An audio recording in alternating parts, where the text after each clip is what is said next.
¿Qué hay de nuevo, viejo? Un puente entre presente, pasado y futuro de la radio. Capítulo 3.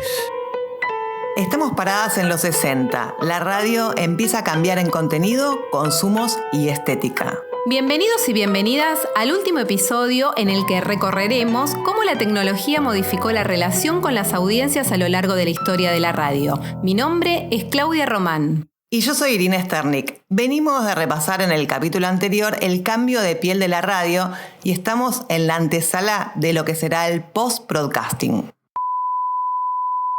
Hasta los años 60 el esquema radial se mantiene intacto, pero la llegada de la televisión comienza a eclipsar al medio.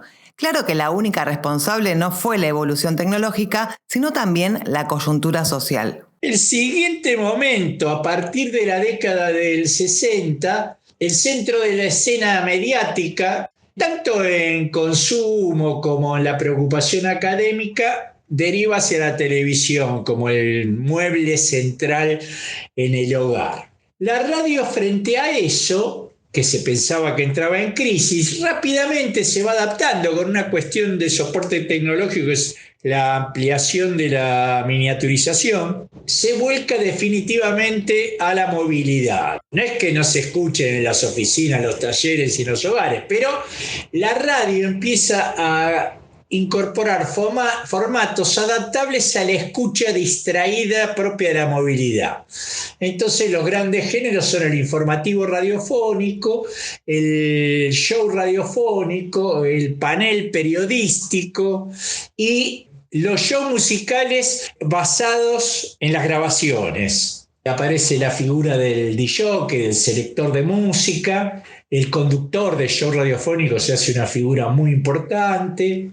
La radio sigue fuerte a pesar de que pierde esos dos géneros centrales que eran el radioteatro hacia el teatro, la telenovela y el show en vivo, ¿no? Que la fascinación de ver al artista mientras canta es muy importante y se vuelve, sí, es un periodo mucho más visual.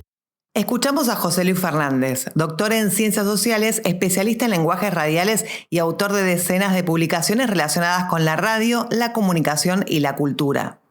Es época de grandes figuras como Nini Marshall con sus geniales personajes. Y entramos ya en la parte final del programa de hoy con Nini Marshall y Juan Carlos Torres.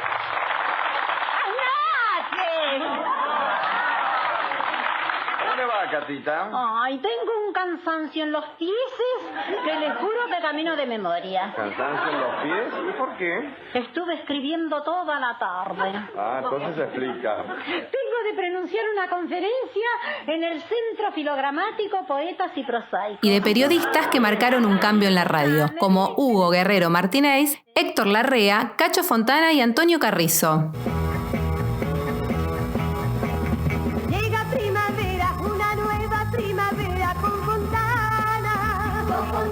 Esos grandes personajes le dieron voz a los oyentes. Así lo cuenta Carlos Ulanovsky, periodista e historiador argentino, especialista en la historia de la radio y las costumbres de cada periodo. Fines de los 60, a partir de pioneros como Guerrero Martínez, que realmente desafió a la prohibición de la comunicación telefónica.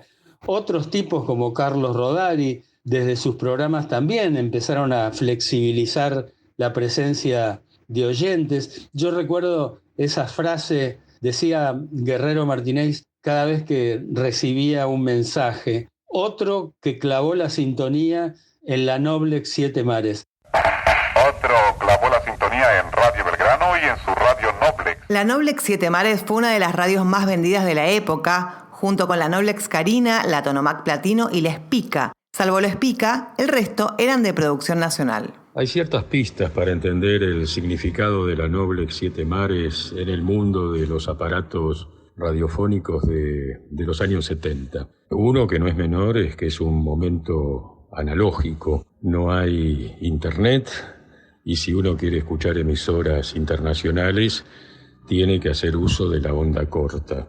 Oscar Bossetti, jefe de cátedra de la materia Taller de Radio de la carrera Ciencias de la Comunicación de la UBA, nos cuenta qué era la 7 Mares. El principal aporte de la Noblex 7 Mares pasó por ahí, por, además de la onda media, de la onda larga, poder sintonizar emisoras del mundo. Otra contraseña, otro password para entender el significado de las 7 mares tiene que ver con ese mapa mundi y los usos horarios que orientaba al apasionado oyente de radio, a la apasionada oyente de radio, si quería escuchar la BBC de Londres, o Radio Francia Internacional, o Radio Nacional de España, o Radio Habana Cuba.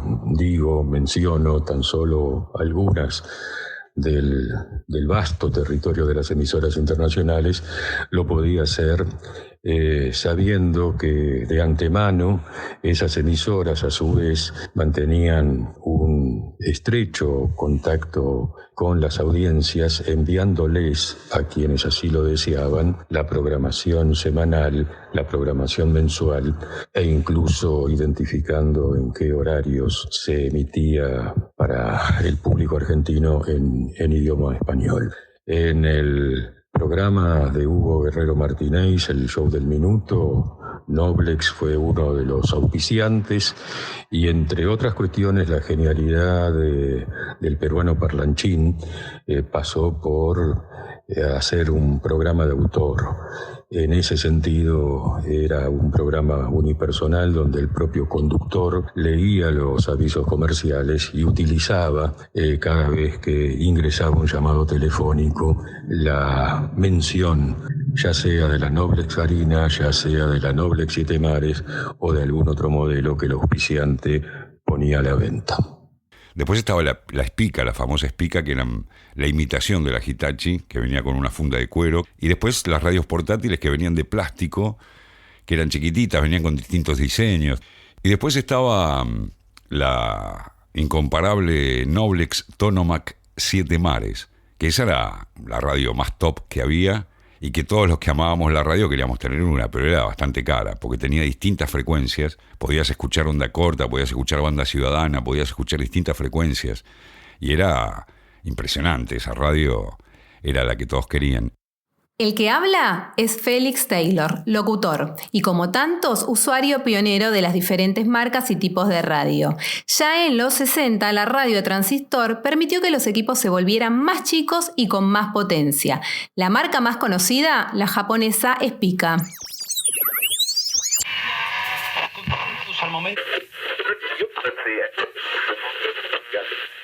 Y la portabilidad de la radio permitió, por ejemplo, a muchos se iban a la cancha con la radio. Hoy no te dejan entrar con un aparato de eso, pues se lo revolean al árbitro, tienen miedo de alguna agresión, pero la gente iba con la Spica a la cancha, se ponía la radio en la oreja y miraba el partido, mientras escuchaban los relatos. En 1968, Radio Mitre hace su primera transmisión estereofónica. Para hacerlo tuvo que usar 2 frecuencias, su emisora en el 790 del dial y la de Radio Antártida en el 1190. En cada una de las frecuencias se emitió uno de los 2 canales. Los oyentes debían sintonizar 2 aparatos simultáneamente para poder escuchar en estéreo. Hacia 1966, el magazine gana presencia en la radio. El programa Generación Espontánea en Radio Belgrano se emitía de 2 a 5:30 de la mañana. No solo fue el primero que se emitió de madrugada, sino que fue el semillero de reconocidos periodistas, luego televisivos, como Santo Biasati y José de Ser. LR3, Radio Belgrano de Buenos Aires. LT3 de Rosario. LT9 de Santa Fe, LB3 de Córdoba, LU2. En 1969 empieza un programa que marcará la historia en Radio El Mundo. Rapidísimo, de solo media hora de duración, de 9:30 a 10 de la mañana. Con el tiempo cambió de frecuencia, de duración, de horario, pero duró 35 años en total.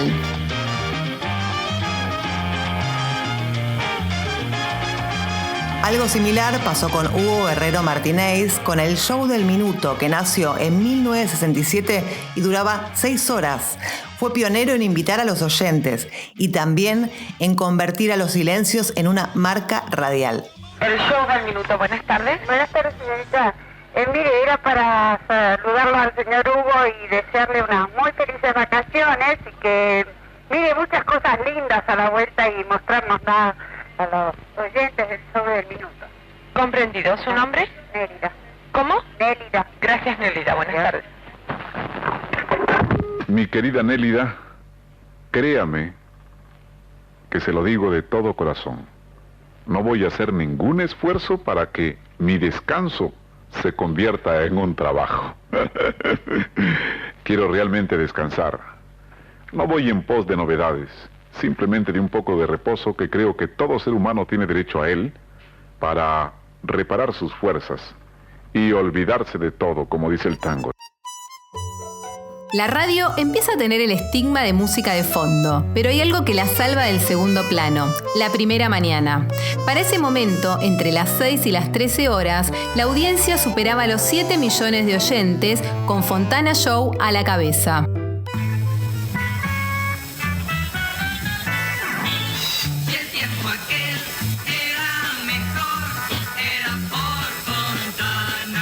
Se asienta la división entre AM Información y FM Música. La radio deja de ser entretenimiento en vivo y se convierte en servicio.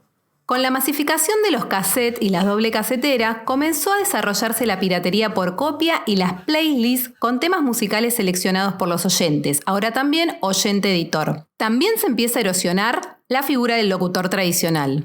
Y aquí, como nos cuenta el locutor Luis Salerno, también tuvo que ver la evolución tecnológica. Se utilizaban los discos para los jingles, eran discos de acetato de 78, tienen un corazón de aluminio y arriba acetato donde se grababan los jingles. Con el tiempo, y yo fui testigo en el año 82, 83, yo estaba ahí en esa época como locutor en Radio del Plata. Llegó un señor presentando un método para no utilizar más los jingles grabados en acetato. Iba a ser más cómodo hacerlo en un cassette en punta. ¿No es así? Bueno, trajo ese método, se instaló en Radio del Plata, empezaron los casetitos en punta con los jingles grabados en lugar de utilizar el acetato en 78 que se usaba en una bandeja de disco. Era más práctico para el operador inclusive, pero digamos que en el fondo fue un poco el comienzo del fin del locutor de turno en la radio, de la lectura de los avisos en vivo. ¿Por qué? Porque con eso se empezaron a grabar primero los avisos institucionales de la radio y luego finalmente empezaron a aparecer avisos grabados por los locutores por agencia y en todas las radios el mismo locutor y bueno, salía más barato, ¿no es así? En 1975 nace el Tren Fantasma por la novedosa frecuencia modulada de Radio Rivadavia, conducido por Omar Serazuolo. La FM de Rivadavia se llamaba FMR, era una nueva AM para los jóvenes que creó un nuevo perfil de oyente, más cultural, más libre. El Tren Fantasma. Nadie nunca hizo jamás esto, pero es nada más que atrevimientos. Establezcan una fecha. ¡Qué manía! ¡Qué absurdo! Establecer una fecha. ¿Quién puede establecer? Karin Cohen, periodista y locutora de Radio y Televisión Argentina, nos cuenta. Lo que había antes era la audiencia en vivo. Salía más la audiencia en vivo en charla con el conductor. Animaba a otros a participar, por lo tanto era un ida y vuelta muy fluido y muy cercano, muy familiar. Hay una frase que yo digo siempre, pero que creo que pinta por completo lo que significa un medio, la radio como medio de comunicación, que es: la radio es como estar en la cocina, tomando mate, cafecito, desayunando. La tele es estar en el living. Cuando vos recibís visitas en el living, hasta te sentás distinto. La FM empieza a tener fuerza en los 90, profunda fuerza, para competirle a la AM. Antes no existía, la FM era solo música y los programas de FM empezaban a ser con tanta fuerza como los de la AM, que eran los únicos y líderes totales de audiencia. Quien escuchaba radio escuchaba AM. Éramos una corriente, incluso un poquito previo a mí, que empezaron a hacer una FM fuerte, de programa, con audiencia, sobre todo en la noche, y después se extiende al resto del día en periodísticos. En FMR también se consolidaba otra estrella, Juan Alberto Badía, primero con Piedra Libre y después con Imagínate, Flecha Juventud. Buenas noches, Imagínate.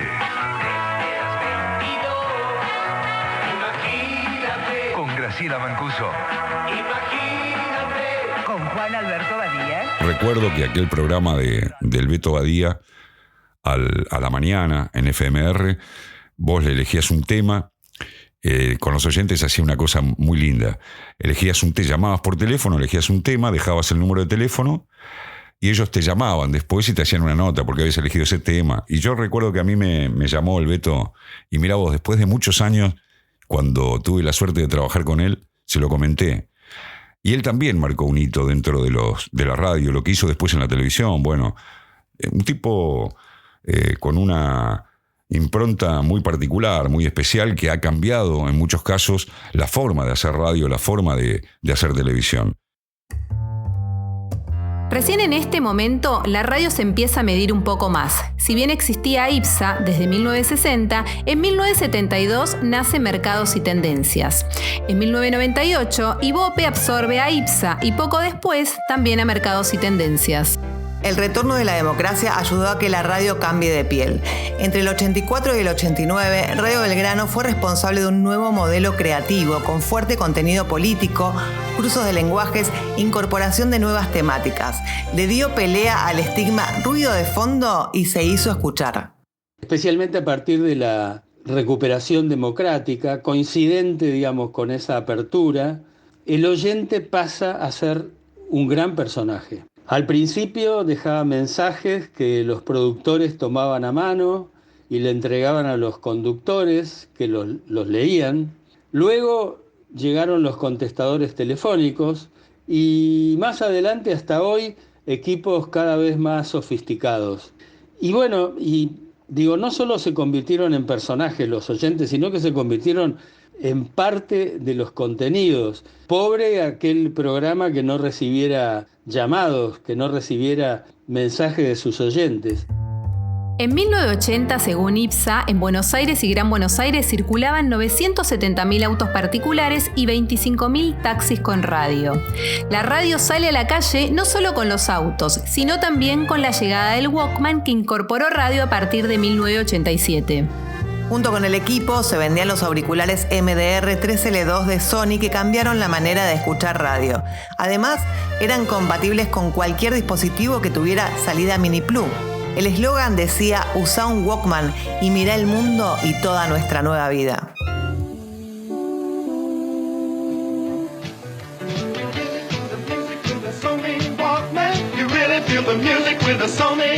En 1985 nace Rock and Pop, la FM de Radio Buenos Aires en la frecuencia 106.3, conocida como el Woodstock argentino en la era del vinilo. Aquí, Radio Bangkok. Radio Bangkok, su buque insignia, influyó en el resto del dial, tanto en su sonido como en su estética. Fue innovadora en calidad de audio y en efectos especiales, cortinas, secciones y producción. Se consolida la palabra artística para nombrar productores y operadores. Radio Bangkok. En 1986, Mario Pergolini hace Feedback, nombre que marcaba el ida y vuelta que tenía con sus oyentes. También es el momento de la negra Elizabeth Bernassi, que empezó en 1982 junto a Lalomir en Radio del Plata. Fieles exponentes de esta nueva radio, descontracturada pero también hablada. Hola, bienvenidos al control. 9 p.m. Mi nombre es Elizabeth Bernassi, me dicen la negra Bernassi, pero cuando empecé en esta radio me decían la nena. Pero algo pasó en el éter como antesala de lo que vendrá. El oyente, además de tomar la palabra, tomó la producción radial. En los años 80, ya en democracia, oyentes se hicieron cargo de 2 programas de Radio Belgrano. Sueños de una noche de Belgrano, el programa que hacían Martín Caparrós y Jorge Dorio, y el programa que hacía Eduardo Aliberti, Sin Anestesia. Lo habían levantado a Sin Anestesia, ahí en Radio Belgrano, y hubo una asociación de oyentes que se hizo cargo del programa y que durante bastante tiempo, por lo menos un par de años, lo bancó, hasta que, como siempre, esos grupos en la Argentina nacen para fracturarse. Esos grupos que te cuento, que funcionaron también a la manera de asociaciones civiles, partían del deseo de los oyentes expresado en una frase. La frase era: quiero hacer radio, yo quiero hacer radio. Eso se volvió consigna y en muchas radios oyentes pudieron cumplir su sueño, compraron o alquilaron un espacio, experimentaron, probaron, les gustó o no les gustó, bueno, eso ya es otra historia. En 1987, los oyentes de Sin Anestesia, antes de darse por vencido, armaron una cadena telefónica para evitar el fin del ciclo, después una asamblea, juntaron firmas y más de 3.000 marcharon a la Casa de Gobierno sin poder cambiar la decisión. Y como cuenta Carlos Ulanovsky, devino en una cooperativa llamada Asociación Civil de Oyentes por la Libre Expresión Sin Anestesia.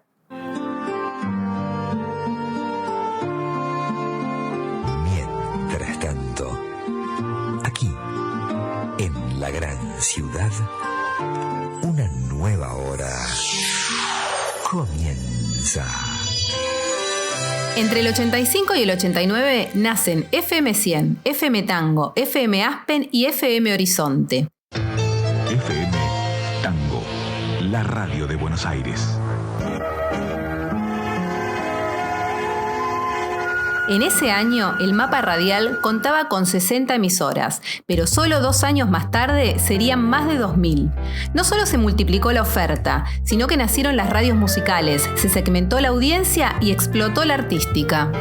Karen Cohen nos cuenta su recorrido en Radio Mitre desde 1989. Apenas se recibió cuando Anselmo Marini la había buscado en la escuela ISER como talento. El feedback fue inmediato. Yo arranqué en un programa llamado Noche Latina, con Juan Carlos del Misier, que todavía está en actividad, El Pelado, con música latina, y ahí lo conocí a Sandro, por ejemplo, y a otros artistas maravillosos que Juan Carlos presentaba, y yo era su locutora comercial. Tuve la oportunidad de grabar siendo la voz del Estadio de Boca, también en la época de Caldiero. Por lo tanto, el rapport con la audiencia fue tremendo. Después de ahí pasé a la FM 100, y ahí fue total, porque yo atendía a la audiencia.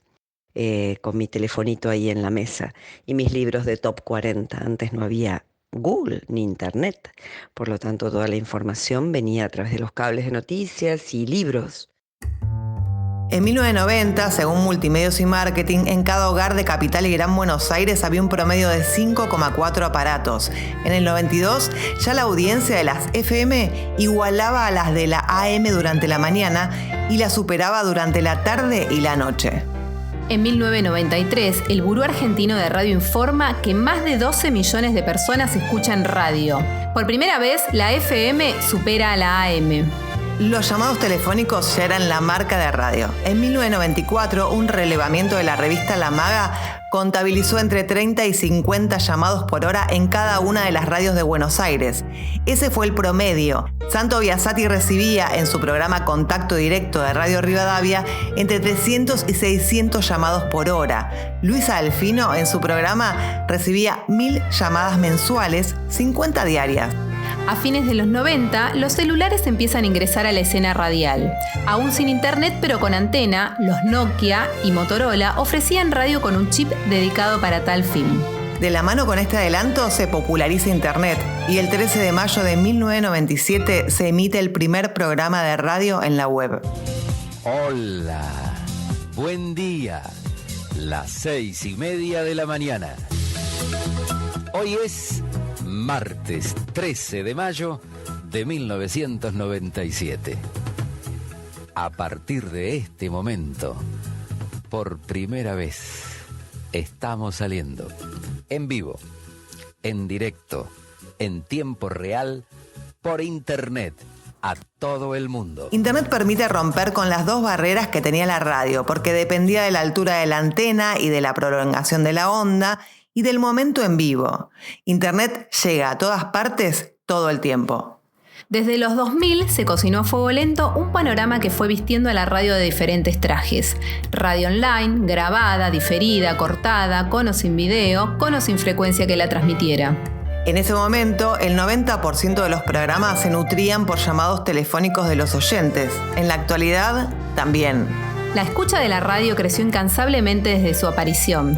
Si ya en los años 70 el 33% de los argentinos contaba con un equipo de radio, en los 90 esa cifra ascendía al 60%, con 665 receptores por cada 1.000 habitantes. En el 2008, Argentina contaba con 1.870 emisoras radiales. En 2024, según ENACOM, sobreviven 261 emisoras de AM y 7.538 de FM entre radios autorizadas y con licencia. Pero, perdón que me meta. ¿Y los oyentes? Claro, Félix, los oyentes son los protagonistas de esta historia y casi tienen un día. La iniciativa del Día del Oyente fue promovida en el 2012 por el periodista Pablo Martín, que investigó los distintos acontecimientos de la historia de la radio, a donde la audiencia había sido protagonista. Hubo un caso que los marcó a todos y en honor a ese oyente propuso el 7 de marzo en un proyecto de ley que, si bien fue aprobado en la Cámara de Diputados por unanimidad, nunca prosperó en el Senado. El día elegido corresponde a la muerte de Horacio, un oyente del programa Te Escucho de Luisa Delfino. No hay grabación de esa emisión, pero sí está ella que nos cuenta la historia.